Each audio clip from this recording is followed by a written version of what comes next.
Hello guys, आपका मेरे channel smart study में स्वागत है।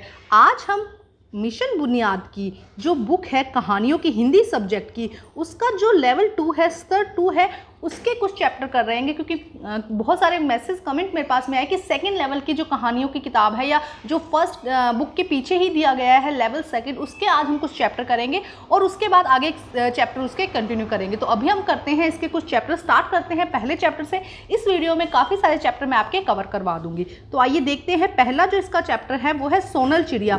तो यहाँ पे जैसे कि स्टोरी आपको खुद रीड करनी है, मैं यहाँ सिर्फ क्वेश्चन आंसर्स करवाऊंगी। तो आइए देखते हैं क्वेश्चन नंबर 1 में क्या कहा गया है। सोनल का शरीर कैसे झुलस गया था? तो सबसे फर्स्ट क्वेश्चन देखो, सोनल का शरीर कैसे झुलस गया?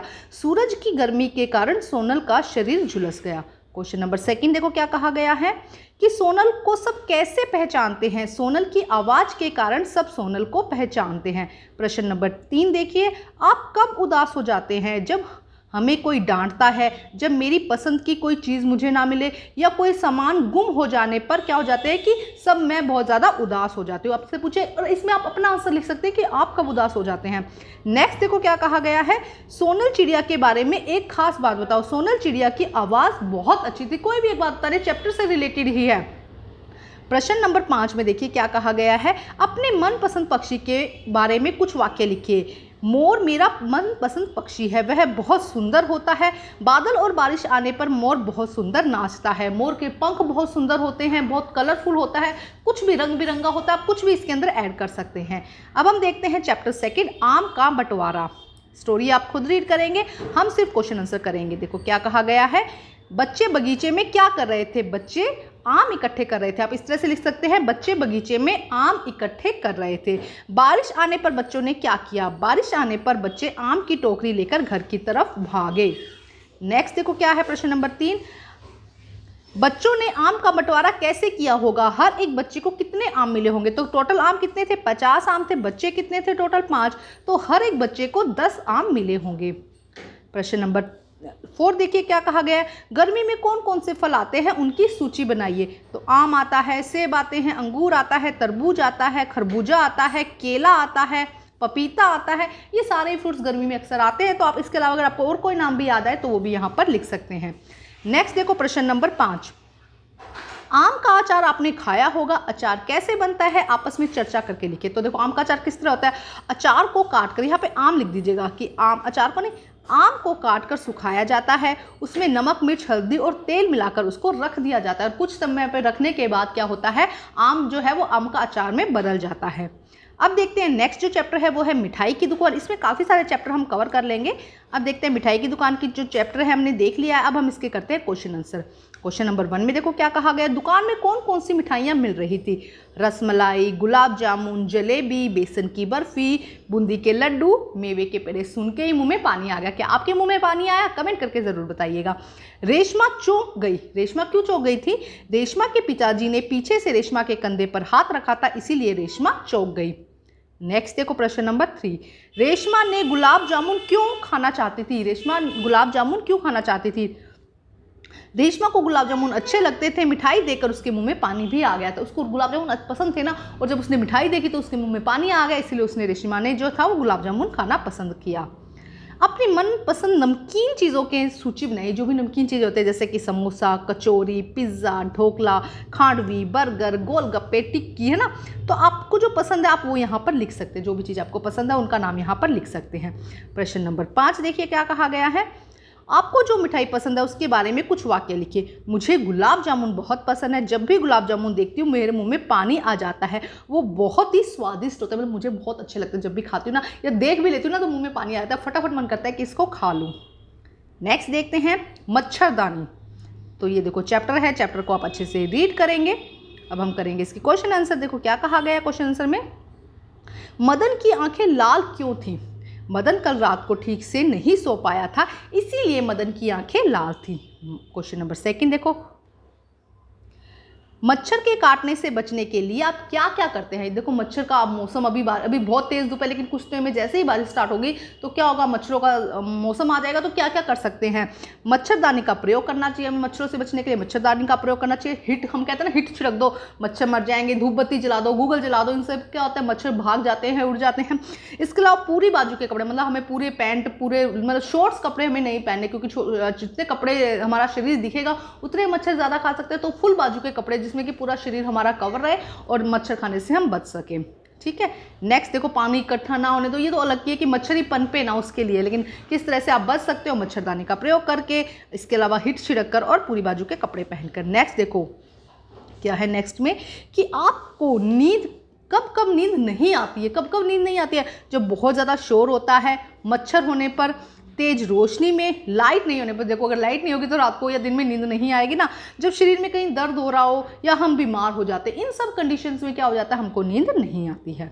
नेक्स्ट देखो क्या कहा गया है, मदन को मच्छर ने नहीं सोने दिया। क्या आपके साथ कभी ऐसा हुआ है? अपना अनुभव लिखिए। हाँ, एक बार हमारे घर में बहुत मच्छर हो गए थे, जिसके कारण मैं रात भर नहीं सो सकी थी या नहीं सो सका था। एक बार ऐसा हुआ था कि मच्छर, मतलब मौसम ही बारिश का था, बारिश भी आ गई थी, लाइट भी नहीं थी, ऊपर से मच्छरों ने इतना परेशान किया कि हम पूरी रात सो ही नहीं पाए। तो ये था मेरा अनुभव। आपका अगर कुछ और अनुभव है तो वो यहाँ पर लिखिएगा। लिखने से क्या होगा, राइटिंग स्किल आपकी अच्छी होगी। तो अपना सोच के, हिंट मैंने दे दिया है, आप उसके अकॉर्डिंग अपना आंसर लिख सकते हैं। नेक्स्ट देखो क्या कहा गया है, आपके अनुसार मदन ने जो किया वह सही था? अगर हाँ तो क्यों, अगर नहीं तो क्यों? उसने क्या किया था, उसने क्या किया, उससे सारे मच्छर, उसको लगा कि मच्छर सारे मच्छरदानी के अंदर आ गए हैं और वो बाहर सो गया। तो देखो इतने सारे मच्छर हैं, मच्छरदानी में नहीं आए होंगे, जब वो बाहर सोया तो ज़्यादा मच्छरों ने काटा उसको, क्योंकि बाहर ज़्यादा मच्छर थे। मदन ने जो किया वह सही नहीं था, क्योंकि बाहर तो बहुत ज़्यादा मच्छर थे। बल्कि उसको क्या करना चाहिए था, उसे करना चाहिए था जो मच्छरदानी के अंदर कुछ मच्छर थे उनको भगाने की कोशिश करनी चाहिए थी। वो भाग जाते, फिर वो आराम से मच्छरदानी के अंदर सो सकता था। तो ये मेरा विचार है। आपका अगर और कुछ विचार है तो, कुछ और सजेशन है तो वो ज़रूर यहाँ पर लिखिएगा। नेक्स्ट देखते हैं हम प्रश्न। नेक्स्ट है प्याज का बदला। नेक्स्ट है प्याज का बदला। देखो प्याज की स्टोरी दी गई है यहाँ पे कि किस तरह से प्याज जंगलों से होता हुआ जो प्याज है वो बाहर आया और उसको इतना गुस्सा आया कि उसने क्या कर दिया, अपने अंदर कुछ ऐसा मतलब केमिकल मिला लिया जिसकी वजह से जब भी प्याज को काटते हैं तो प्याज से क्या होता है, काटने पर हमारी आंखों से आंसू निकलते हैं। अब इसके क्वेश्चंस देखते हैं। प्याज का बदला, देखो क्या है क्वेश्चन, प्याज की रोज की क्या आदत थी? झरनों में नहाना प्याज की रोज की आदत थी। झरनों के नीचे नहाना प्याज को बहुत पसंद था, हमने स्टोरी में देखा है, तो इसीलिए प्याज क्या था, पर प्याज को झरनों में नहाना बहुत पसंद था। नेक्स्ट देखो, लोगों ने पेड़ों को क्यों काटा होगा? लकड़ी के लिए, पत्तों के लिए, दवाइयों के लिए, फूलों के लिए, फलों के लिए, कुछ भी लिख सकते हैं। फूलों, हमें जो जो चीज़ें मिलती है, फूलों के लिए, फलों के लिए, है ना। और भी बहुत सारे रीज़न हो सकते हैं इसके लिए। ज़मीन के लिए भी लकड़ी, लोगों ने क्या किया, पेड़ों को काट डाला। तो ये रीज़न है लकड़ी के लिए, पत्तों के लिए, दवाइयों के लिए, फूलों के लिए, उसके अलावा जिसके जो बीज आते हैं, बहुत सारी चीज़ें जिसकी वजह से उन्होंने काट डाला। ठीक है। नेक्स्ट देखो क्या है, यदि प्याज को जंगल से नहीं लाया जाता तो क्या होता? यदि प्याज को जंगल से नहीं लाया जाता तो आज ही प्याज झरनों में नहाता होता। ये तो हो गई प्याज की बात। लेकिन अगर आज भी प्याज को जंगलों से नहीं लाया जाता तो हम जो आज हर सब्जी में प्याज का तड़का लगा के बड़ी टेस्टी सी सब्जी खाते हैं, तो आज हमारी सब्जियां जो खाना खा रहे हैं वो इतना टेस्टी नहीं हो पाता। एक आप ये भी लिख सकते हैं, लेकिन मैंने यहाँ पे एक लिखा है, लेकिन आपको बता दिया कि आप दूसरा भी लिख सकते हैं कि आज जो हम हर सब्जी में प्याज डालते हैं, हर सब्जी में हमारी प्याज से ही रंगत आती है ना, बढ़िया वाली सब्जी बनती है, तो वो सब्जी शायद ना बन पाती। नेक्स्ट देखो क्या कहा गया है, प्याज का इस्तेमाल किन किन कामों में किया जाता है? हर एक काम में किया जाता है, खाने वाली चीज़ों में, स्पेशली सब्जी बनाने में, दाल बनाने में, कड़ी बनाने में, समोसे बनाने में, कचौरी बनाने में, चाट बनाने में, बर्गर बनाने में, पिज़्ज़ा बनाने में, सैंडविच बनाने में, और आप हज़ारों चीज़ों में यूज़ कर सकते हैं। जो भी चीज़ आपको पसंद है उसमें 100 हम ये कह सकते हैं कि पाव भाजी बनाने में प्याज का यूज़ किया जाता है ना, देखो टेस्टी है ना।